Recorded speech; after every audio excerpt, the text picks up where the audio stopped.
What's going on YouTube? You know what I'm saying? You know what I'm saying? Like I said, your boy back, you know what I'm saying?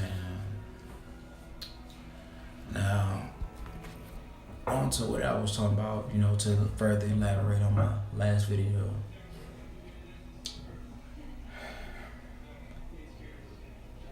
First, I'm going to start off with the Ladarius Green potential, you know. Looking at his overall athletic ability, you know, and in this system, he could definitely thrive and be a huge contributor down the field. You know what I'm saying? Regardless for which quarterback, you know what I'm saying? Hopefully it's Savage, so then, like I said in the last video, I hope he lights it up so that you can use him next year for him, say like him and Cushion for trade bait, you know, to get a first and second round pick. You know what I'm saying? That's just what I would do. You know, like I said, and with Ladarius, the reason why in my last video I said, you know, I would give him a 3-year deal. He's still pretty young. He's not as young as he used to be, but he's young. You know, and what I really like about this move and what it could potentially bring to this team, and this part is proven. Look at the players that are on our team and look how they went from their rookie, like a guy like AJ Boye.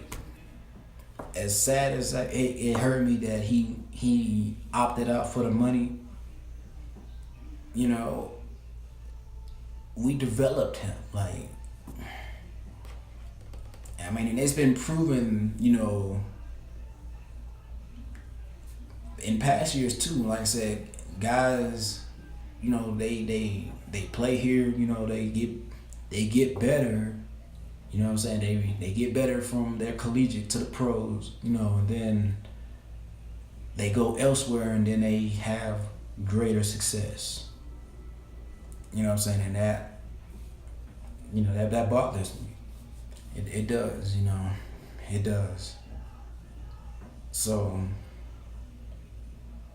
as far as that goes, Rick and I'm not gonna just put it all on Rick.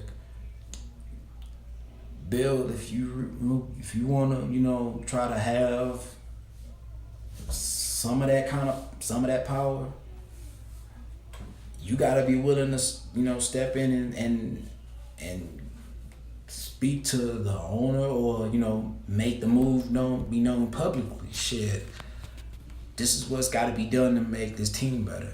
Plain and simple, you know. And things just gotta, you know, these kind of things need to happen. Now, like I said, with Ladarius, he would be a really good player and I wish we would have got him last year. You know what I'm saying? Because I personally think he wouldn't have gotten as hurt as much as he did, you know, in Pittsburgh. And I also think that, you know, our coaching staff would enjoy having a tight end like him to develop. Like I said, his hands are, I'm not gonna say proven, you know what I'm saying? He has reliable hands. He's overly athletic. He's like, talk about a matchup nightmare. When you got a good quarterback in a good system, Ladarius Green is like, I kid you not. And the only reason why he didn't shine like how he was supposed to in Pittsburgh was because he had those concussions and, you know, other injuries. It's football. That's going to probably happen. You know what I'm saying? But the odds of it, you know, continuously happening, nah. I just don't see it with him. You know, other players, yeah.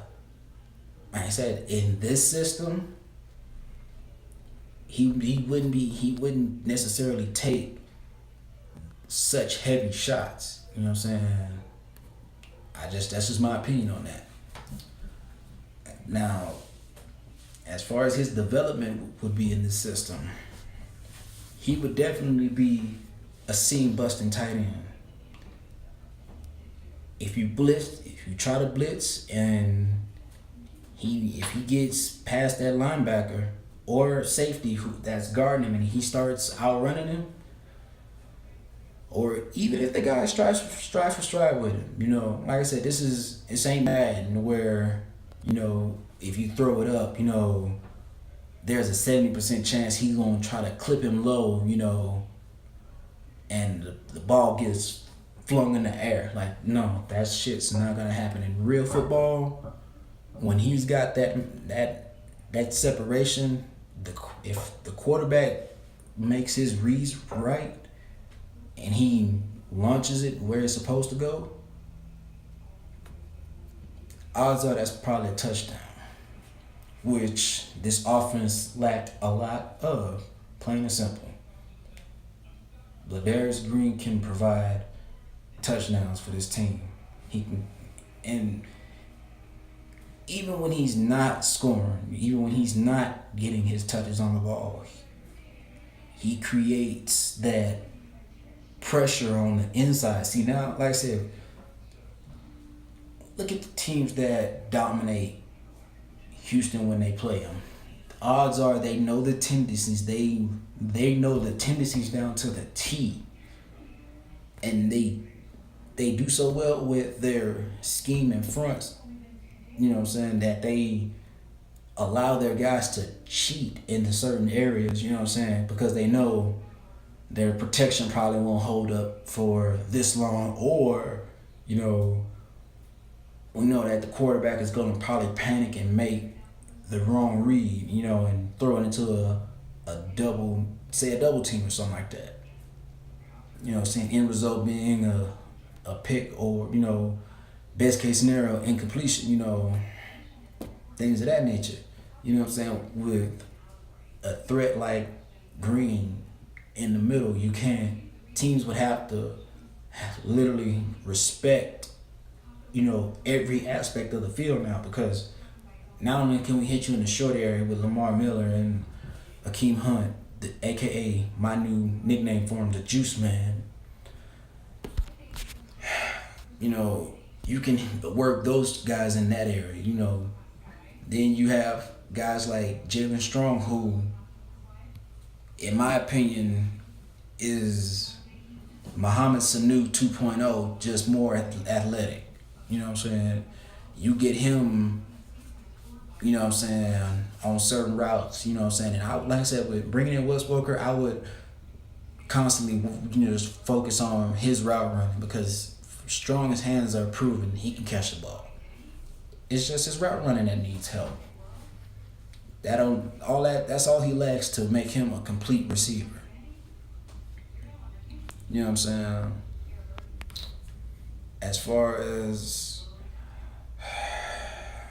like I said, you got to be willing to make these moves and to, like I said, identify what your team lacks. And like I said, you not only don't want to think about this year, but you want to put yourself in contract situations to where you have say Green for this year, next year, probably one more year. You know what I'm saying?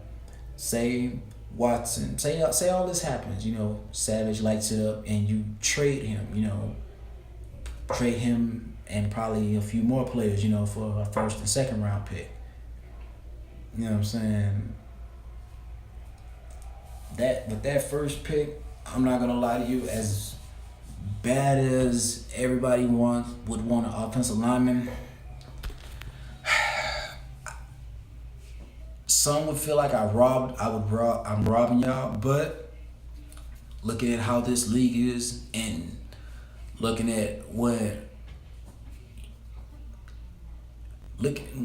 actually it would depend, because if a guy like Laramie Tunsil, if a guy like his pedigree came into the draft, yeah, you take him, you know what I'm saying, and you solidified your right side, plain and simple.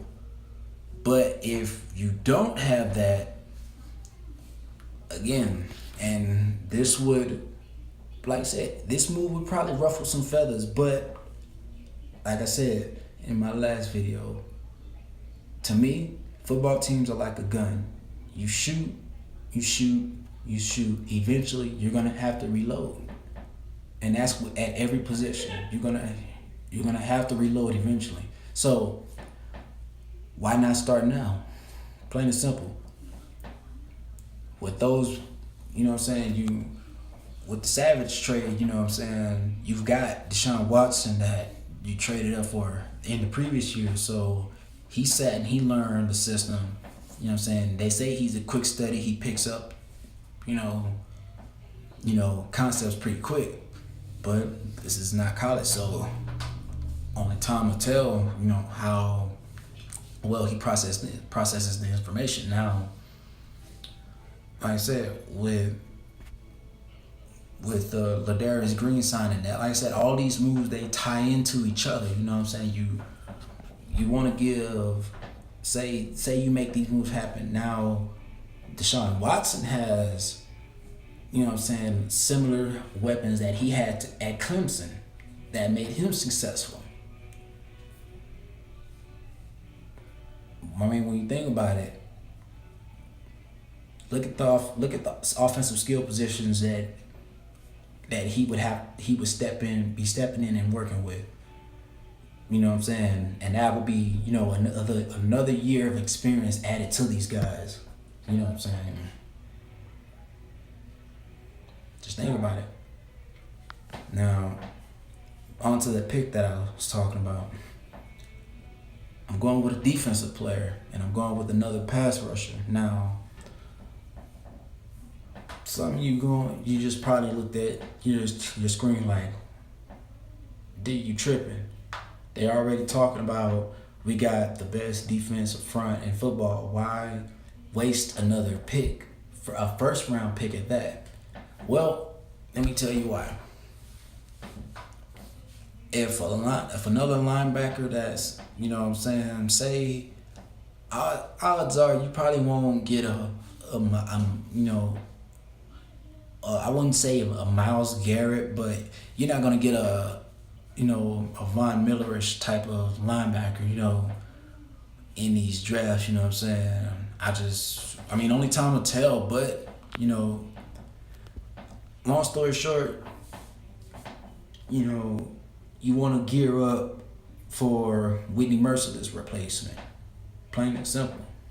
Now, if there isn't a linebacker I'm a pass rusher, I'm not going to say just linebacker, you know, if there isn't a pass rusher that's worthy of that pick, then the next option is definitely corner.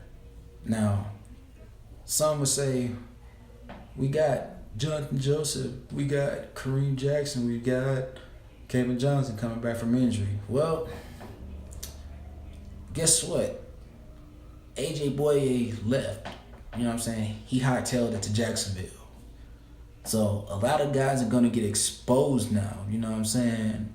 And a lot of guys that was looking decent in coverage because they was covering a third and fourth receiver, now they're going to probably have to cover the next team's, you know, second and third receiver. You know what I'm saying? And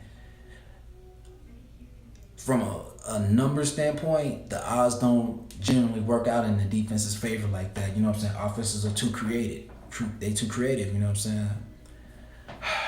But yeah, you know what I'm saying, coming up on, 14 going on, 15. But yeah, man, I would definitely make that move, at corner, because you got to be, looking at the pass rush that we have already. You want to, be able to add firepower on the back end. And if not a corner, a bona fide safety. But odds are a high profile corner. You know what I'm saying? But let me know what you guys think, man. I'm going to keep this shit coming. You know what I'm saying? Like, sub, and peace.